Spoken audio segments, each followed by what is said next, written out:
داستان ایمان فروشوں کی قسط نمبر 260۔ سلطان ایوبی نے سب کو گھوڑوں سے اتار کر اپنے سامنے کھڑا کر لیا۔ اس نے کہا، میں تم سب کو میدان جنگ میں خوش آمدید کرتا ہوں۔ تمہارے جذبے کا صلہ میں نہیں دے سکتا، خدا دے گا۔ میں نے کبھی سوچا بھی نہیں تھا کہ لڑکیوں کو محاذ پر بلاؤں گا۔ میں ڈرتا ہوں کہ تاریخ کہے گی کہ صلاح الدین ایوبی نے اپنی بیٹیوں کو لڑایا تھا۔ میں تمہارے جذبات کو مجروح ہی نہیں کر سکتا۔ تمہیں اپنے پاس رکھنے سے پہلے میں تمہیں موقع دینا چاہتا ہوں کہ سوچ لو، تم میں کوئی ایسی لڑکی ہے جو اپنی مرضی سے نہیں آئی تو وہ الگ ہو جائے، اور وہ لڑکیاں بھی الگ ہو جائیں جن کے دل میں ذرا بھی شک اور خوف ہے۔ کوئی ایک بھی لڑکی الگ نہ ہوئی۔ سلطان ایوبی نے کہا، میں تمہیں پیچھے محفوظ جگہ رکھوں گا، جنگ کے دوران تمہیں آگے نہیں جانے دوں گا۔ پھر بھی یہ علاقہ ایسا ہے کہ تم دشمن کی زد میں آ سکتی ہو سکتا ہے تم میں سے کئی تیروں سے ماری جائیں، اور یہ بھی ہو سکتا ہے کہ تم میں سے کوئی دشمن کے ہاتھ چڑھ جائے۔ یہ بھی سن لو کہ برچھی اور تلوار کا زخم بہت گہرا اور بڑا ہی بھیانک ہوتا ہے۔ ایک لڑکی کی آواز بلند ہوئی، آپ تاریخ سے ڈرتے ہیں اور ہم بھی تاریخ سے ڈرتی ہیں۔ ہم واپس چلی گئیں تو تاریخ کہے گی کہ قوم کی بیٹیوں نے صلاح الدین ایوبی کو تنہا چھوڑ دیا اور گھروں میں بیٹھی رہی تھیں۔ ایک اور لڑکی نے کہا، خدا صلاح الدین کی تلوار میں اور زیادہ قوت دے، ہم حرموں کے لیے پیدا نہیں ہوئیں۔ تیسری لڑکی نے کہا، 3 چاند پہلے میری شادی ہوئی تھی، اگر آپ نے مجھے واپس بھیج دیا تو میں اپنے خاوند کو اپنے اوپر حرام سمجھوں گی۔ تمہارا خاوند خود کیوں نہیں آیا؟ سلطان ایوبی نے پوچھا۔ اس نے اپنی دلہن کو کیوں بھیج دیا ہے؟ وہ آپ کی فوج میں ہے، لڑکی نے جواب دیا۔ پھر تمام لڑکیوں نے چلانا شروع کر دیا۔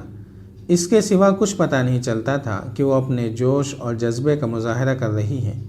یہ شور ذرا تھما تو کسی لڑکی کی آواز سنائی دی، محترم سلطان، ہمیں لڑنے کا موقع دیں، ہم آپ کو مایوس نہیں کریں گی۔ یہ بھول جاؤ کہ میں تمہیں لڑائی میں شریک ہونے دوں گا، سلطان ایوبی نے کہا، تمہیں چھوٹے چھوٹے گروہوں میں تقسیم کر دوں گا۔ اس نے اسی روز لڑکیوں کو 4 کی ٹولیوں میں تقسیم کر دیا۔ ہر ٹولی کے ساتھ ایک رضاکار لگا دیا گیا۔ رضاکاروں کے متعلق کہا گیا تھا کہ انہیں جنگی ٹریننگ دی گئی ہے، لیکن سلطان ایوبی نے انہیں زخمیوں کی مرہم پٹی کا کام دیا، کیونکہ وہ باقاعدہ فوج کے سپاہی نہیں تھے۔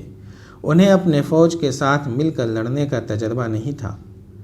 لڑکیوں اور رضاکاروں کی خیمہ گاہ قرون سے دور بنائی گئی۔ انہیں سپاہیوں کے حوالے کر دیا گیا جو زخمیوں اور لاشوں کو اٹھانے اور زخمیوں کی مرہم پٹی کا کام کرتے تھے۔ ان سپاہیوں نے لڑکیوں اور رضاکاروں کو ٹریننگ دینی شروع کر دی۔ فاطمہ، صاعقہ، حمیرہ اور سحر ایک ٹولی میں آ گئیں۔ ان کا ایک ٹولی میں اکٹھا ہو جانا قدرتی امر تھا، کیونکہ وہ اکٹھی دمشق پہنچی اور ان کے دلوں میں ایک ہی جیسی خواہش اور ولولہ تھا۔ ان کے ساتھ آذر بن عباس نام کا ایک رضاکار تھا۔ اس کا چھوٹا سا خیمہ الگ تھا اور اس کے قریب ہی 4 لڑکیوں کے لیے بڑا خیمہ نصب کیا گیا تھا۔ ان لڑکیوں میں خطیب کی بیٹی صاعقہ جسمانی اور دماغی لحاظ سے تیز اور ہوشیار تھی۔ شام سے کچھ دیر پہلے اس نے دیکھا کہ ان کا ساتھی رضاکار آذر ایک چٹان پر چڑھتا جا رہا ہے۔ وہ اوپر چلا گیا اور ادھر ادھر دیکھنے لگا۔ صاعقہ بھی اوپر چلی گئی۔ اس نے ادھر ادھر دیکھا۔ وادیوں میں اور ڈھلانوں پر سپاہی نظر آ رہے تھے۔ آذر نے صاعقہ سے کہا، آؤ آگے چلیں۔ وہ اس کے ساتھ چلی گئی۔ آذر قدرتی مناظر اور پہاڑی علاقے کی تعریفیں کرتا رہا۔ آذر خوبرو جوان تھا۔ اس کی باتوں میں زندہ دلی اور چاشنی تھی۔ اس نے صاعقہ کے ساتھ بڑی شگفتہ سی باتیں شروع کر دی۔ صاعقہ نے بھی اس میں دلچسپی لینی شروع کر دی۔ وہ سورج غروب ہونے سے ذرا پہلے واپس آئے۔ افطاری کے بعد لڑکیاں اپنے خیمے میں بیٹھی کھانا کھا رہی تھیں۔ فوج کے کسی کمانڈر نے خیمے میں جھانک کر دیکھا اور لڑکیوں سے پوچھا کہ انہیں کوئی تکلیف تو نہیں۔ لڑکیوں نے آرام اور اطمینان کا اظہار کیا تو کمانڈر خیمے سے ہٹ گیا۔ باہر آذر کھڑا تھا۔ اس نے کمانڈر کو باتوں میں لگا لیا۔ وہ بہت دیر باہر کھڑے باتیں کرتے رہے۔ صاعقہ ان کی باتیں سن رہی تھی۔ آذر نے کمانڈر سے پوچھا کہ اتنی تھوڑی فوج سے وہ 3 فوجوں کا مقابلہ کس طرح کریں گے؟ دشمن کے لیے پھندا تیار ہے، کمانڈر نے کہا۔ جنگ اس میدان میں نہیں ہوگی جہاں دشمن کی توقع ہے، ہم اسے اس جگہ گھسیٹ لائیں گے جہاں ہم نے وسیع پیمانے پر گھات تیار رکھی ہوئی ہے۔ اس کمانڈر نے آذر کی جذباتی اور جوشیلی باتوں سے متاثر ہو کر تفصیل سے بتا دیا کہ سلطان ایوبی نے اپنی فوج کو کس طرح تقسیم کیا ہے اور وہ کیا کرے گا۔ مصر کی کمک کے متعلق بھی تفصیل بتا دی۔ اسی رات کا واقعہ ہے۔ آدھی رات کے لگ بھگ صاعقہ کی آنکھ کھل گئی۔ اسے آذر بن عباس کے خیمے سے باتیں سنائی دی۔ وہ سمجھی کہ آذر کا کوئی دوست ہوگا، لیکن اسے یہ الفاظ سنائی دیے، تم ابھی نکل جاؤ، کچھ باتیں تم نے خود معلوم کر لی ہیں، باقی میں نے بتا دی ہیں۔ میرے لیے یہاں سے نکلنا ممکن نہیں تھا، اچھا ہوا تم آ گئے، اب راستہ سمجھ لو۔ اس آدمی نے آذر کو بتایا کہ وہ کس طرف سے نکلے۔ اسے سارا راستہ سمجھا کر کہا، تم پیدل جا رہے ہو، پیدل ہی جانا چاہیے، صبح سے پہلے پہنچ جاؤ گے۔ جلدی پہنچنے کی کوشش کرنا، کہیں ایسا نہ ہو کہ وہ کل ہی اندھا دھند حملہ کر دیں۔ پھندا تیار ہے اور مضبوط ہے، قرون کے اندر نہ آئے۔ خدا حافظ۔ صاعقہ کو اس آدمی کے قدموں کی آہٹ سنائی دی۔ وہ چلا گیا تھا۔ صاعقہ نے خیمے کا پردہ ذرا سا ہٹا کر باہر دیکھا۔ آذر اپنے خیمے سے باہر کھڑا تھا۔ وہ ایک طرف چل پڑا۔ صاعقہ نے اپنے خیمے کی کسی لڑکی کو جگائے بغیر اپنے سامان سے خنجر نکالا اور باہر نکل گئی۔ آسمان پر ہلکے ہلکے بادل تھے جن کی وجہ سے چاندنی بہت ہی دھندلی تھی۔ صاعقہ کو آذر سائے کی طرح نظر آ رہا تھا۔ کچھ فاصلہ رکھ کر اور اوٹ میں ہو کر اس نے آذر کا تعاقب کیا۔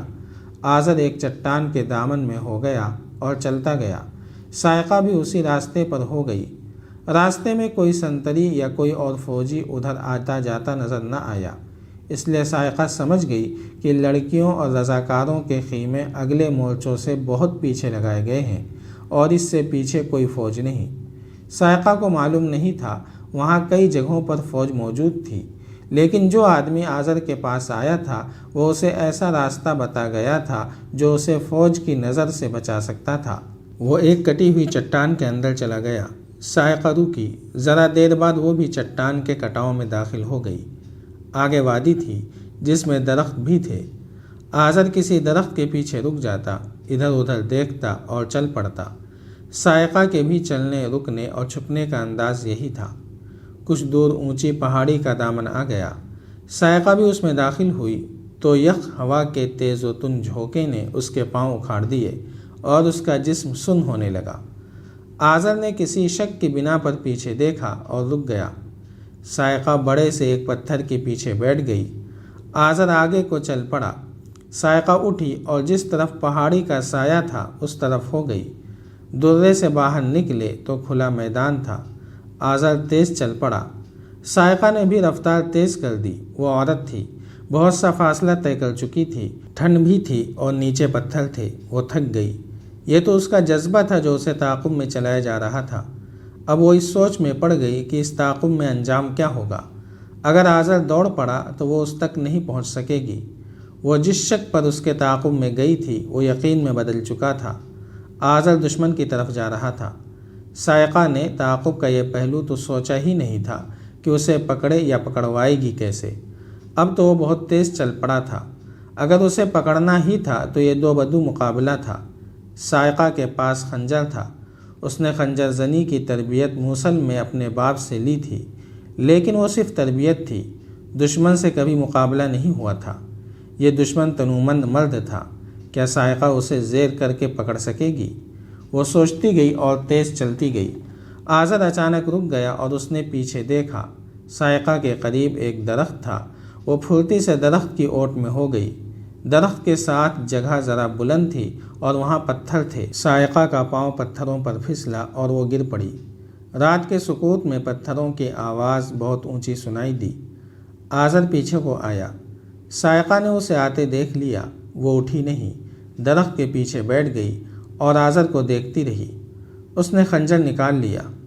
آذر درخت کے بالکل قریب آ گیا تو صاعقہ نے دیکھا کہ اس کے ہاتھ میں ننگی تلوار تھی۔